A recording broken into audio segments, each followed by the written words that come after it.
Substance 2C-T7. Experience. First time. Setting. My home. July 22nd, 2003. A long time ago, way back when I first began my journey of the mind, I heard of a substance called 2C-T7. My first psychedelic had been mushrooms, and following the use of them, I decided to research these drugs further. With the aid of the internet, I discovered the research chemicals. Some of them seemed intriguing, but none stood out to me as much as 2C-T7. I began reading the reports of it, fascinated by the effects this particular drug seemed to induce. I knew it was something I wanted to sample. And then, one day, it wasn't available anymore. I was saddened by this. Although I knew it wasn't a Schedule I drug yet, I knew it would be within the next year. I figured I had missed my chance at something I wanted to try so dearly.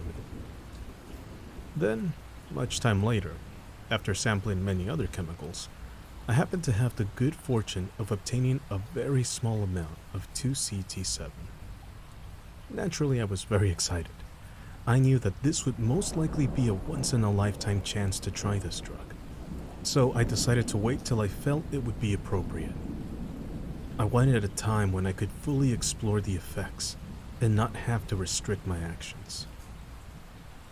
Finally, the day came. I was left alone in my house for a week. I took a day off work to make sure I would not have any obligations of any kind. I was very excited. However, my excitement also made me worried. I wondered how disappointed I would be if 2C-T7 was not all I had hoped it would be. For this reason, I disregarded my normal dosage technique of starting low, which I still recommend doing, and decided to go straight for a dose of 32 milligrams. I knew it was possible this would be too strong of a dose, and possibly cause a very intense experience. But I felt I was prepared either way. The night before, my girlfriend R had slept over. She had to leave for work at 8 a.m. She would be rejoining me after 5 p.m. I do not sleep all that well next to someone, so I was a bit tired. After she left, I decided to make preparations. I drove to the local grocery store where I bought an assortment of fruit that I like, as well as a bottle of pineapple/orange juice. When I got back home, it was nearly 9 a.m. I went to my room and pulled out my vial containing 2C-T7, and I carefully weighed out 32 milligrams.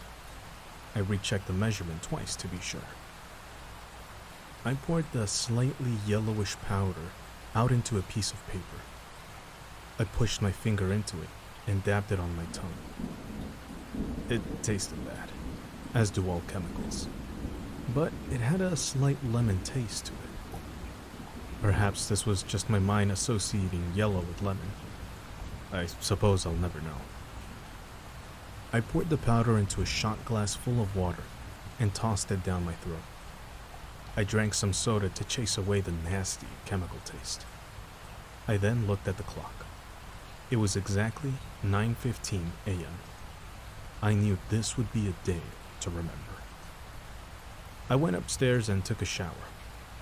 I spent more time than usual, as I wanted to fully cleanse myself. After 20 minutes, I got out and came back downstairs. I was beginning to feel a bit of nausea. It was nothing too severe, but I imagined it would only get worse.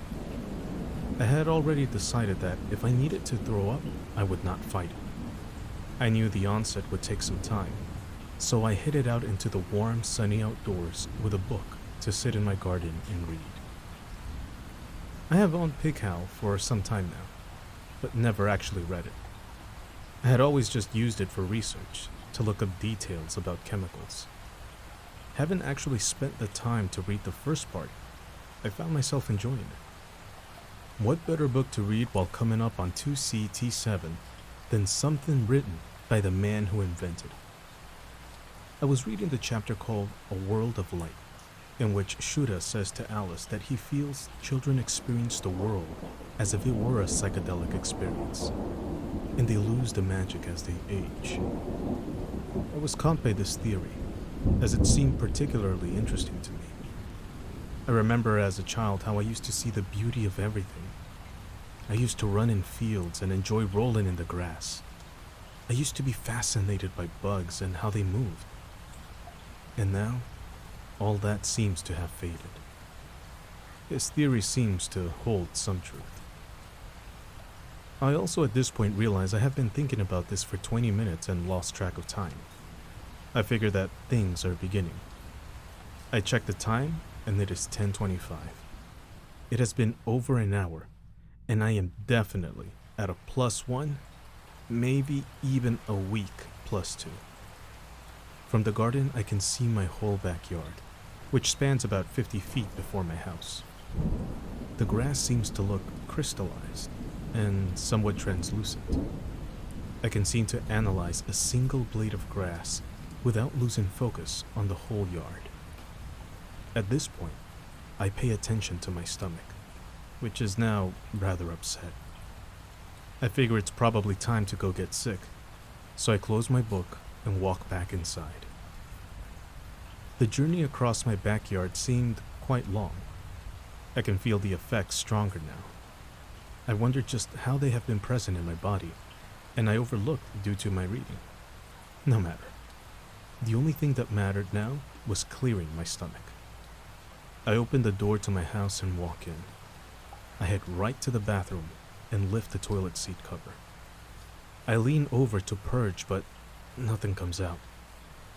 Dry heaving is one of the worst feelings in the world, so I try to calm my body a bit for the moment.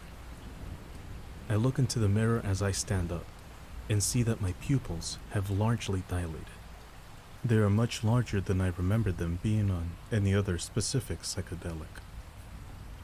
I ignore the mirror for now and walk into the kitchen. At this point, things are all starting to come to life. The floor is beginning to take on a patterning effect. It is nothing powerful, but it is noticeably there. Things seem to be breathing and swirling. I cannot get distracted though, as I am on a mission to empty my stomach. I go to my cabinet and get a glass, and return to the bathroom. I turn on the sink and fill my glass with water once, twice, and many more times.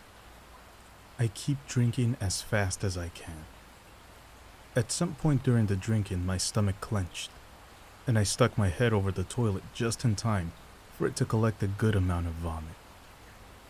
After pulling my head up and wiping my face, I return to the kitchen, feeling much better. I drink a small sip of pineapple/orange juice to drown out the foul taste.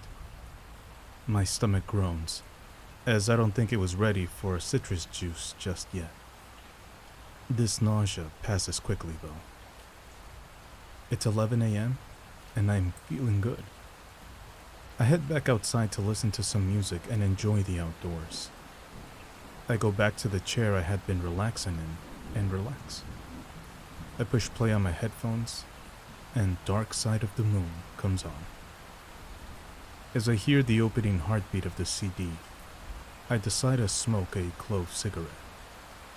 I take out my Zippo and flip it open to light my cigarette, but actually stop for a moment to repeat the snapping open process.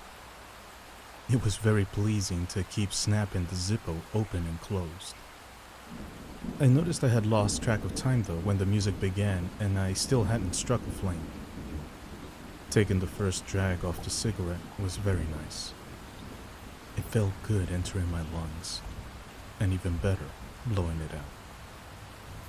I looked over at my cigarette and watched the smoke curling. It coils up into the air from the glowing tip, which seems to be pulsating along with the music. I am definitely enjoying myself now. 11:30 marked the start of my body load. I feel very stimulated, like I need to be doing something. While it's not a load feeling, it is a strong, somewhat annoying body effect. It is not strong enough to where it will interfere with my trip, but it is present. I just close my eyes and let the music take over. The song Us and Them helps paint beautiful pictures behind my eyes.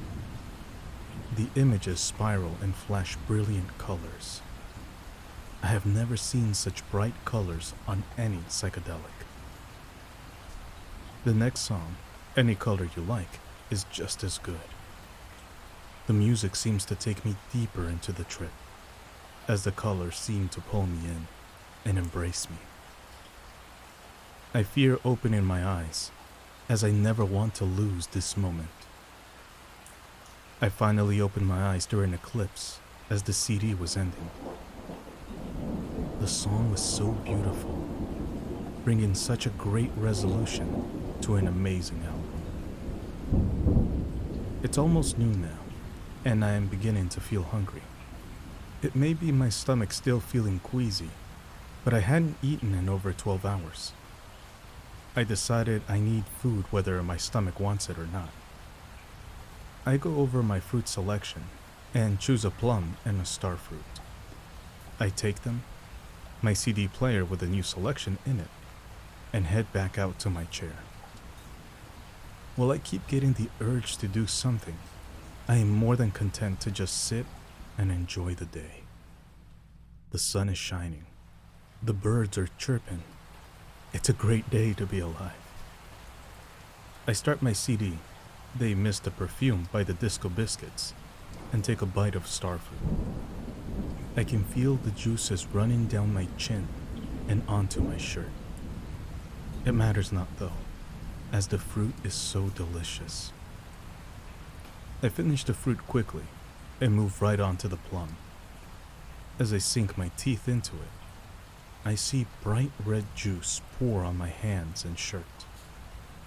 This reminds me of blood, and I stop to reflect on what I am actually doing. I am, in fact, consuming the ovary of a plant, which is the unborn child of the earth. I have much respect for the plum, as it is providing me with nourishment. Upon finishing it, I buried the pit in the garden, thanking the earth for its sacrifice. I look across my yard and now see a row of pines. They were planted by my parents about 8 years ago, so they are still growing. The trees are about 7 feet tall now. I remember the theory Shulgin had that I was contemplating earlier. I looked over at the trees and they began to take a form as giant beings. They appeared to be almost human. They swayed in the wind, but appeared to be dancing for me.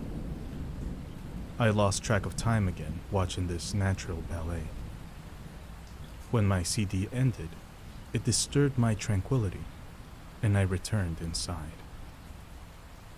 When I get into my house, I remove my headphones and take time to go down to my basement. The visual aspect is really manifesting now, as the floors all appear to be shifting with patterns. When I reach my basement, I go over and sit in my computer chair. I check IRC to see if anyone I know is online. A few people are talking at the moment, but I soon decide to move on. As I get up, I notice the strongest visual yet. In my basement there is a closet with double folding doors. The doors seem to be waving in such a manner as though they look as they will fly off the hinges. I walk over to the closet and reach out to the door. As soon as I make contact, it stops. I grab my acoustic guitar and sit down on the couch. My hands seem to know already what song to play. Karma Police by Radiohead starts flowing through my guitar with such beauty that I cannot help but sing along. Now, I am very aware of what my singing voice sounds like, and it is not something anyone should have to endure. But right now, I didn't care. I was alone and happy. As I sang along, I closed my eyes.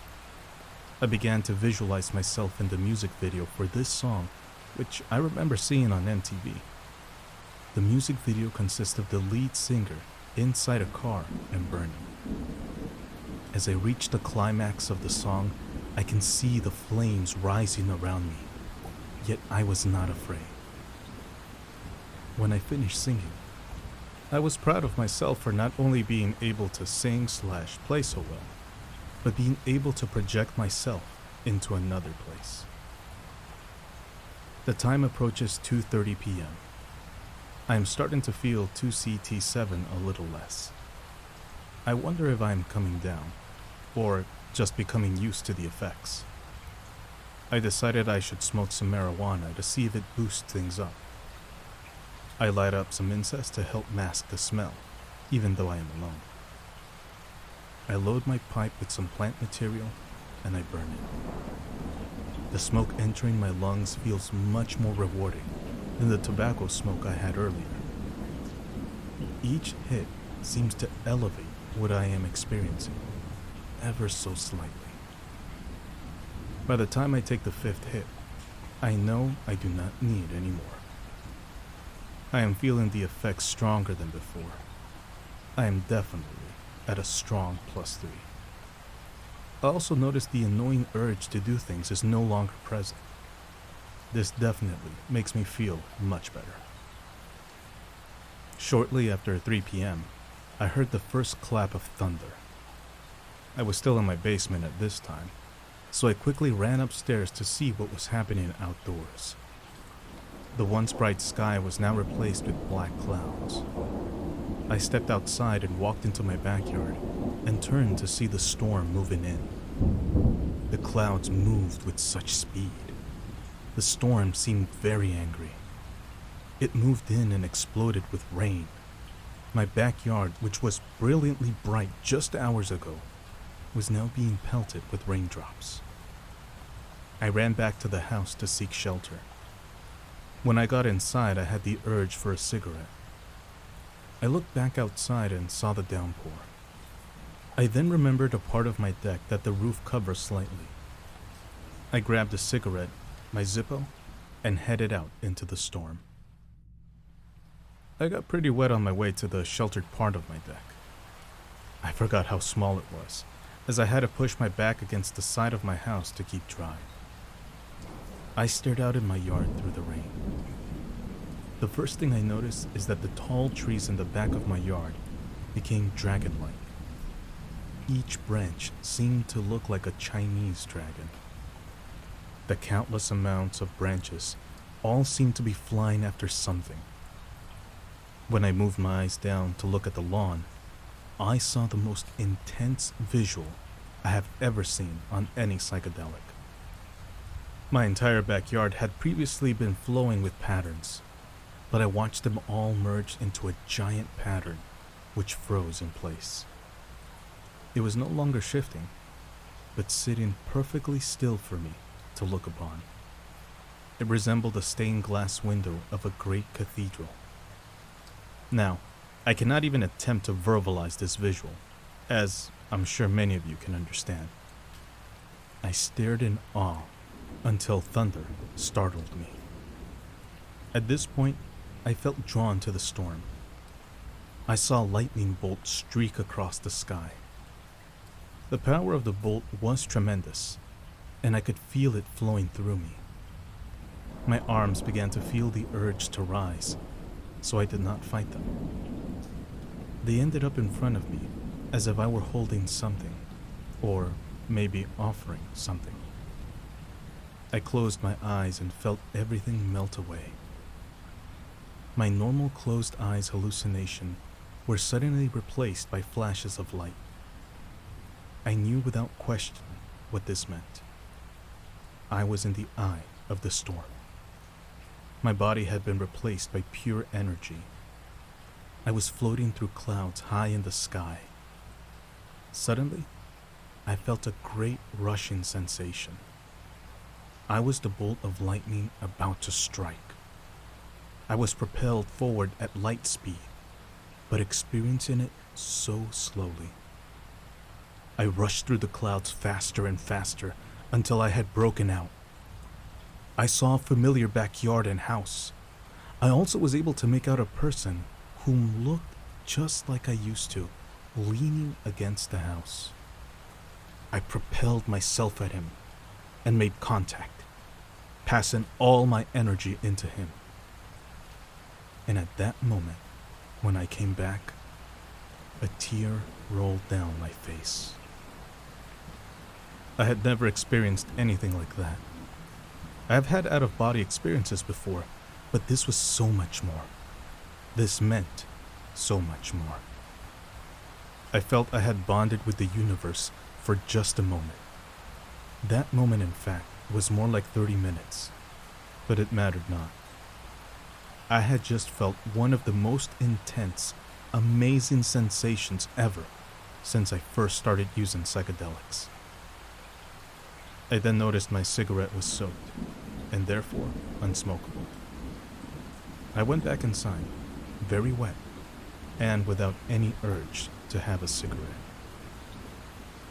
On the way in, I see one of my cats, who is crying by the refrigerator. He and I don't get along very well. He tends to avoid me at all costs. But right now, he walks up to me and rubs his face against my leg, purring very loudly. I sit down on the floor next to him and pet him. He seems very affectionate to me, which is weird. When I get up to leave, he follows me around. I go down to my basement and I sit on the couch. The cat runs down after me and jumps into my lap.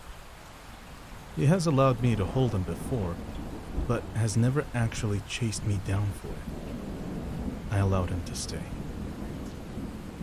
After some time with my cat, I check the clock.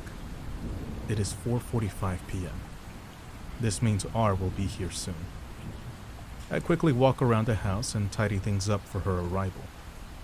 I was able to finish just in time to see R pull into my driveway. When she walks in, I greet her with a big hug. I can't wait to tell her all about the day I have had and everything I've experienced. Before I begin, though, she mentions that she is hungry. I am as well. We decided to order a pizza to be delivered, as I was in no condition to drive, and she had just arrived. We went down into my basement, and I told her most of what had happened, but keeping a few things for myself.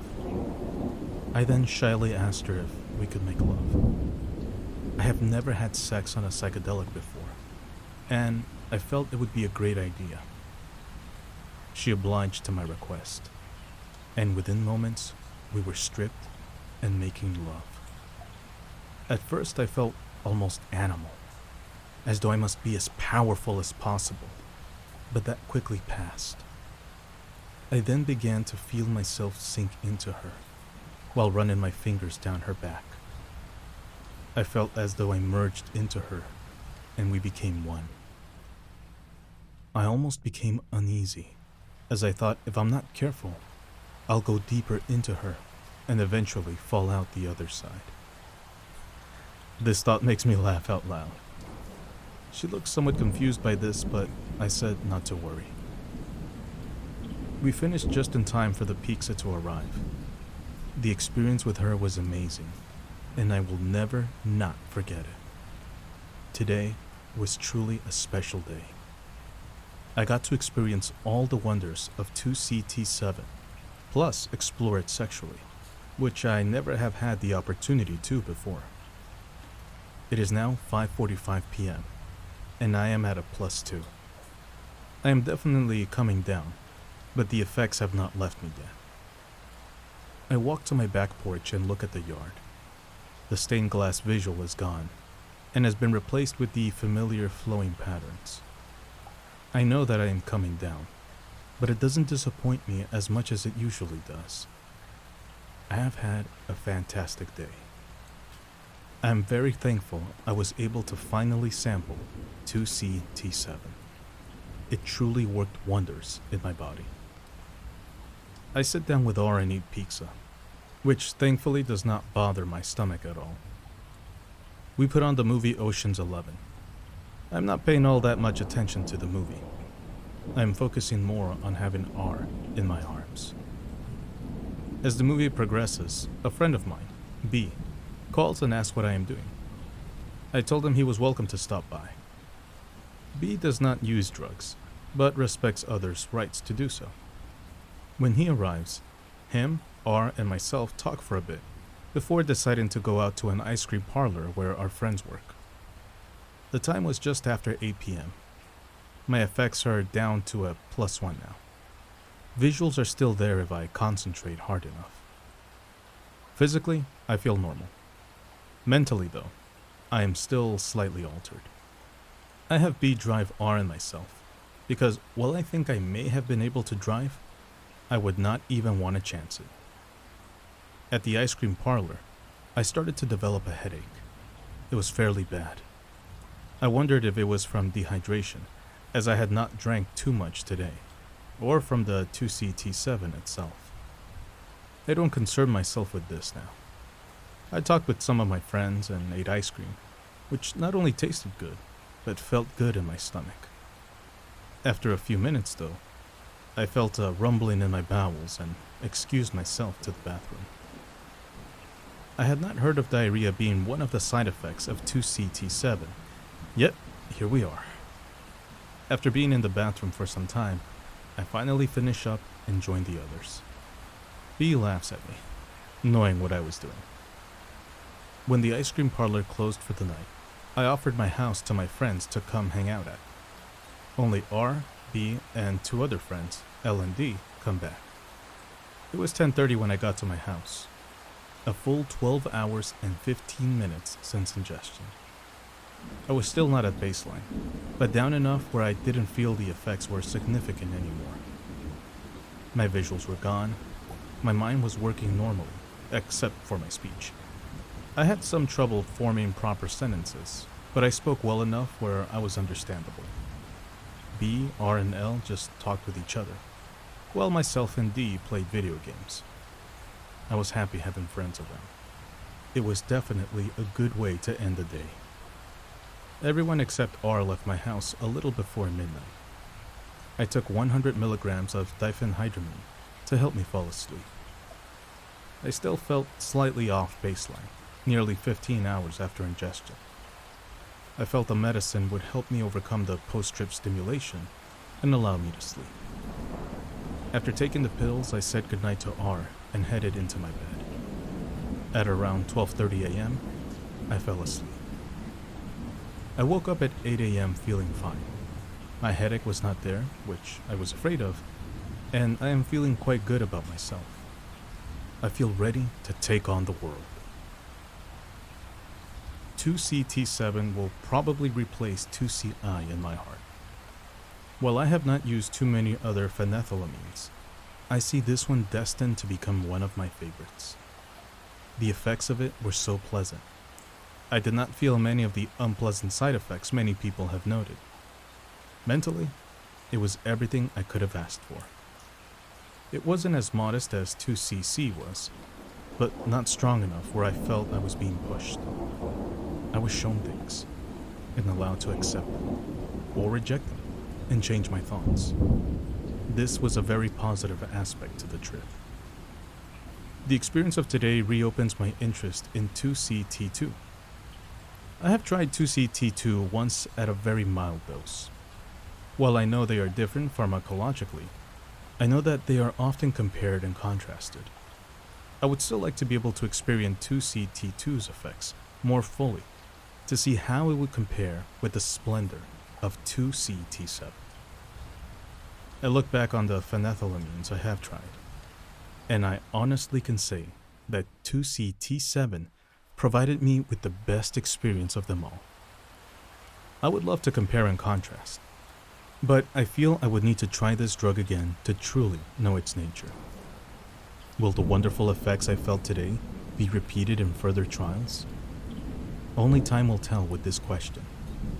However, even if 2C-T7 should let me down next time, the experience of July 22nd, 2003 can never be erased. I am most thankful of the events of the day. I had an amazing experience, and I will always carry that with me.